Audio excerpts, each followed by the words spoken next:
Fala, turma boa! Sejam todos muito bem-vindos aqui no meu, no seu, no nosso canal Agregando Valor. Pois é, para você que aterrissou aqui agora nesse vídeo, curiando a NR3, eu sou Hernandes Mendes, sou criador desse canal e estou aqui para agregar valor com você justamente referente a NR3. Nós estamos agora aqui abordando uma sequência aqui de abordar todas as normas de segurança, da primeira à 37ª. E essa aqui que nós vamos falar hoje é justamente a de número 3, NR3, que trata de embargos ou interdição. Então, tema importante para nós entendermos que tipo de exigência vem nessa norma, o que significa um embargo, o que significa uma interdição, em que o auditor fiscal do trabalho, ao fazer uma auditoria, uma fiscalização numa empresa, vai ter embasamento em cima dessa normativa. Então eu te digo, fique com a gente até o final, aproveite, se não for inscrito, já se inscreva no canal, ligue o sininho para que você fique recebendo as notificações dos futuros vídeos e se você chegou aqui de paraquedas, você já vai entender. E quem já está aqui já entende que aqui é papo reto. Aqui é pouco mimimi e muito conteúdo objetivo e direto para justamente fazer você entender aquilo que você quer. Tá ok? Então vamos lá. NR3, norma regulamentadora de número 3, que trata de embargos ou interdição. Essa norma surgiu também com a portaria 3214 em 1978, ou seja, como já citei nos vídeos anteriores, e são 37 normas, a portaria 3214 de 1978 já lançou de uma vez só 28 normas. Então nós estamos tratando da terceira, obviamente que ela surgiu com a portaria 3214. Mas essa norma, qual a última atualização dela? A última atualização desta norma é em 2019. Só que anteriormente a 2019 ela sofreu mais duas alterações. Uma em 1983 e outra em 2011. Tá? Em 2019 eu acho que foi o ano que tivemos mais normas atualizadas aqui no Brasil e mudanças significativas. Outras sofreram outras alterações em 2020, 2021, algumas entrando em vigor agora em 2022, mas 2019 realmente foi o grande ano de mudanças nas normas regulamentadoras. Mas vamos lá, o que é que trata esse embargo e interdição? Primeiro vamos entender uma coisa, o que é uma coisa embargada e o que é uma coisa interditada, para que a gente possa entender melhor o que vem no contexto dessa norma. Embargo. O que quer dizer o embargo? O embargo quer dizer um empecilho, um obstáculo, se você for ver no informativo. O que é uma interdição? Uma proibição. Ou seja, é o impedimento. Então, a gente vê que o embargo é uma coisa mais leve, mais sutil. E uma interdição é uma coisa mais pesada, uma coisa mais grave. Então vamos lá, trazendo para o nosso contexto aqui, vamos lá, a obra foi embargada. Normalmente se refere a algum item, alguma não conformidade que o auditor fiscal do trabalho foi fazer uma auditoria, uma vistoria nessa obra, nessas instalações e identificou um ponto ou outro ponto com não conformidade. O que é uma não conformidade, para quem não está dentro da normativa? Uma não conformidade é algo que não está condizente com o que a norma pede. Ou seja, deveria estar conforme. Não está, se tornou não conforme, uma não conformidade. Pronto, então um ponto específico, um ou outro ponto específico não conforme, o auditor vai possivelmente embargar e dar um tempo para que aquilo seja revisto e atualizado, para se fazer uma nova vistoria e aí sim analisar e dar o veredito. Já a interdição é quando já compromete o processo, é algo muito mais aprofundado, é algo mais abrangente, tá ok? Então, Espero que essa forma de abordar o embargo de interdição, só para clarear na sua mente e fazer você entender o que nós vamos abordar mais para frente. Seguindo, vamos lá, a norma NR3, ela baseia-se basicamente em quê? Olha, a norma, ela bate muito na tecla de, no termo, o termo muito utilizado é riscos graves ou eminentes. Ou seja, a NR3, ela norteia muito a questão dos riscos graves e eminentes. Então, para nortear esses parâmetros de riscos graves e eminentes, ela baseia-se no princípio basicamente em 4 tabelas que vem na norma da NR3. A tabela 3.1, 3.2, 3.3 e a tabela 3.4. Hernandes, o que trata a tabela 3.1? Olha, a tabela 3.1, ela vem tratar das consequências. E dentro da tabela, ela diz que essas consequências elas variam de nenhuma, leve, ou seja, pode não ter nenhuma. Se tiver, pode ser leve, pode ser significativa, pode ser severa e, em último caso, pode levar à morte. Ou seja, então, na tabela da NR3, a primeira tabela, 3.1, ela já diz que essa consequência ela pode ser nenhuma, pode não existir, ela pode ser leve, ela pode ser significativa, ela pode ser severa e ela pode ser o mais agravante que pode levar ao óbito. E a tabela 3.2? A tabela 3.2, ela já vem abrangindo as probabilidades. A primeira tabela, 3.1, trata das consequências e a 3.2 trata das probabilidades. Dentro da probabilidade, o que consta na tabela da NR2?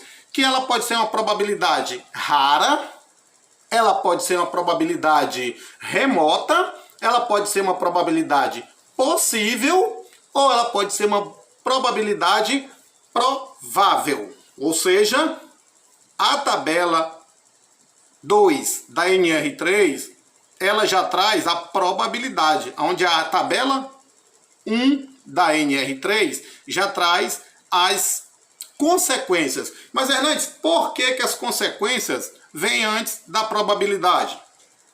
As consequências vêm antes da probabilidade porque, dependendo da consequência, eu já tenho o resultado, uma noção da probabilidade. Se eu vou precisar enfatizar mais ou não dentro dessa questão dos riscos graves ou eminentes. Vamos lá. Se eu tenho uma consequência que ela seja leve, eu tenho uma consequência que ela é leve, provavelmente, dentro da probabilidade, eu vou ver o que é que pode me trazer dentro dessa consequência. Ela é rara de acontecer? Ela é remota, raríssimo acontecer? É possível de acontecer?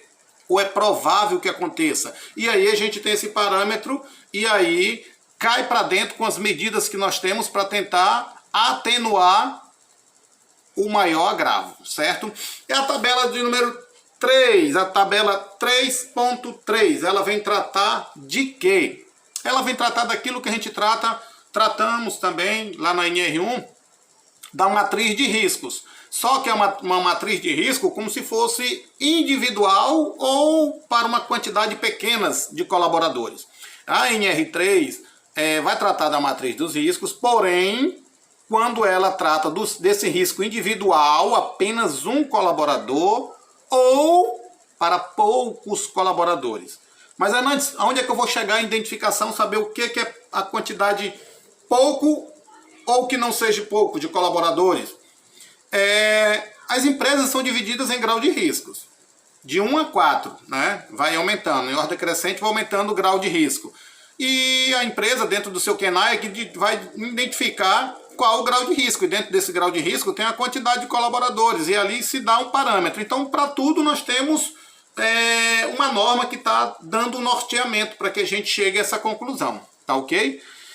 Então, lá, já falamos da tabela 3.1, que trata das consequências. da 3.2, que trata das probabilidades, da 3.3, que trata da matriz de risco, porém uma abrangência com individual ou poucos colaboradores, e agora a 3.4, que também trata da matriz de risco, mas só que agora quando uma quantidade maior de colaboradores, quando já esse risco grave e eminente, ele já abrange uma quantidade maior de colaboradores. Opa!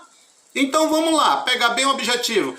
Se a gente fosse comparar o embargo ou interdição, não é isso? Vamos lá, só o risco, matriz de risco individual ou para poucos colaboradores, é como se pudesse fazer um embargo, porque são poucas pessoas envolvidas.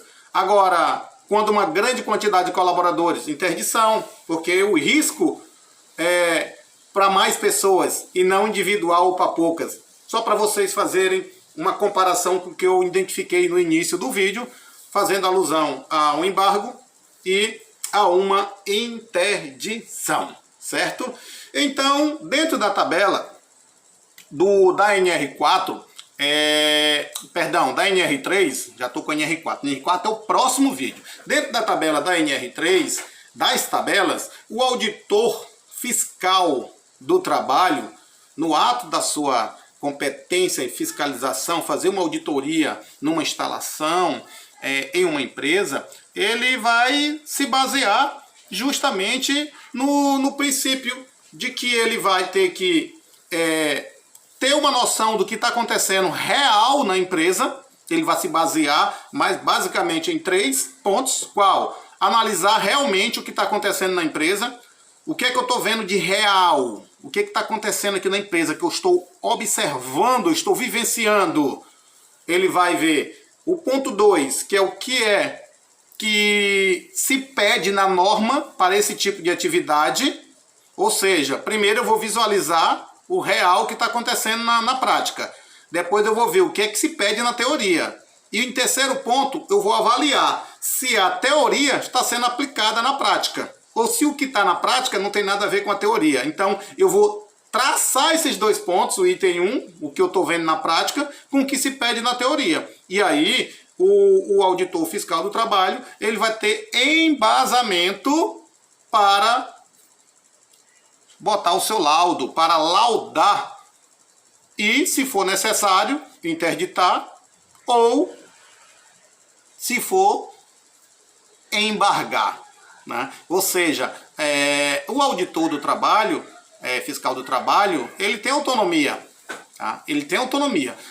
Um exemplo muito grande para você, por exemplo, um auditor do trabalho, ele vai se basear, irá avaliar na empresa alguns pontos muito importantes para ele poder ter esse embasamento dele na hora de ter uma determinação, se é o embargo, se é a interdição ou se está tudo dentro das conformidades. Só que para isso ele vai ter que traçar informações entre as consequências e a probabilidade.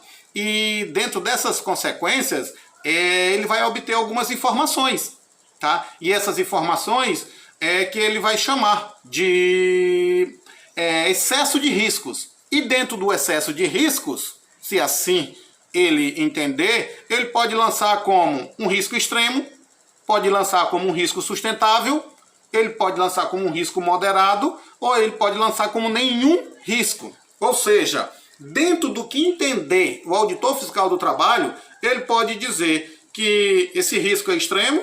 Nós estamos falando dos riscos graves e eminentes, que é o que toca bastante a NR3. Ele pode dizer que o risco é extremo, que o risco é sustentável, ou seja, é um risco que está dentro da probabilidade, o risco é moderado, ou seja, existe, mas é um risco pequeno, ou não existe risco, tá? Então, quem vai determinar é o homem que está com a caneta e com a autoridade nas suas mãos, nos seus poderes. Só que o auditor fiscal do Ministério do Trabalho, ele tem autonomia, né? Ele tem autonomia para poder dar o seu veredito, tá? Então, é importante que as empresas entendam que ela tem que estar preparada.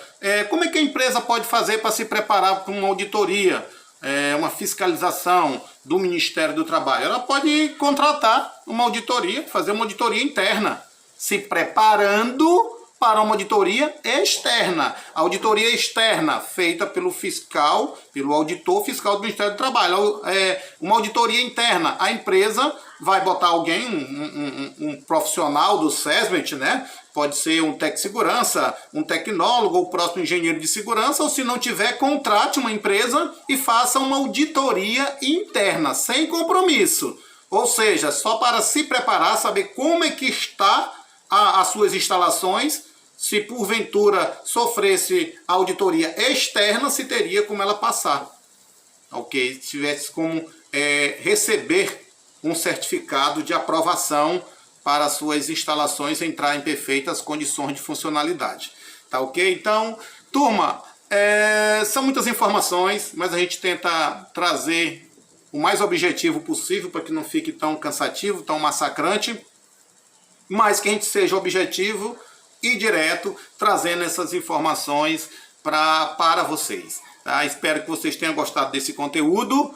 Aguardo vocês e espero que vocês me aguardem também no módulo 4. Módulo 4 não, na NR4. Estou com módulo NR4. Ou seja, vamos tratar do SESMIT. É a próxima norma regulamentadora que nós iremos tratar. Então, nos veremos em breve. Eu já vou cair para dentro para ver o que é que eu vou apresentar para vocês. Dentro de atualidades, tem coisas novíssimas, fresquinha dentro da NR4. E é o que nós vamos discutir em breve no próximo vídeo. E eu te digo, não perca o foco.